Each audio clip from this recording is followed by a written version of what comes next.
we'd like to say that in our opinion it is not suitable for those of you who may have a nervous disposition. A few years ago I was caught in the middle of what I would call the build from hell, literally.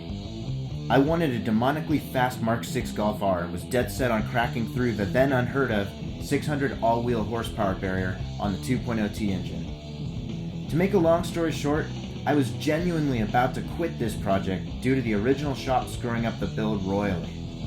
Gabe at Bluewater heard about it and reached out to me so that we could right the wrongs done by the other shop and then actually see this wild car finished and realizing its high output goal. He is a man of his word, and with Ben's help, the R dream was a reality. Fast forward 2 years, and the R was sold so that I could attack a new project, building the ultimate VW CC, which in my eyes had to include two vital ingredients: the 2.0T and all-wheel drive.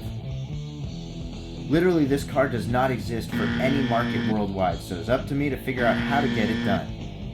Step 1 was absolutely involving Bluewater Performance, since the all-wheel drive swap would take an expert in every sense of the word to complete.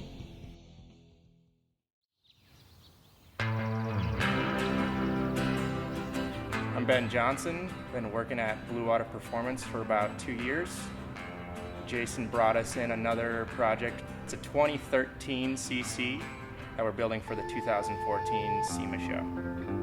I was really excited when I heard Jason was bringing us a CC Stage 3 all-wheel drive swap on air ride. I mean, I was stoked. I knew it was going to be an awesome build. I knew that we were going to run into a lot of complications and stuff was going to have to be custom fabricated.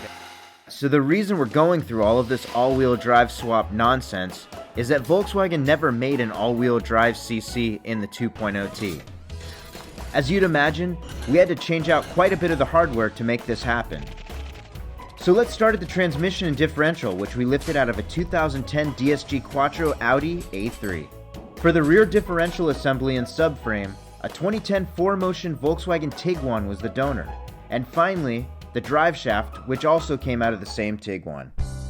Naturally, this meant we also needed to swap out the standard fuel cell for the saddle tank, which has a reverse hump in the center to allow the exhaust and drive shaft to pass through the transmission tunnel together.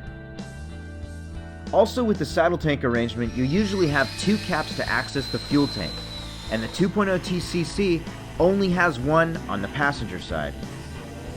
Fortunately, because the CC was available as a 3.6-liter 4Motion, the driver's side was stamped out in the sheet metal, so we cut out the secondary portion for the low-pressure fuel pump. And that wraps things up for this webisode. Alright, join us next time when we swap in an LS1 motor into the... What? What do you mean they're not putting an LS1? Well, what are they going to do on the next episode? An APR Stage 3? What the hell is that?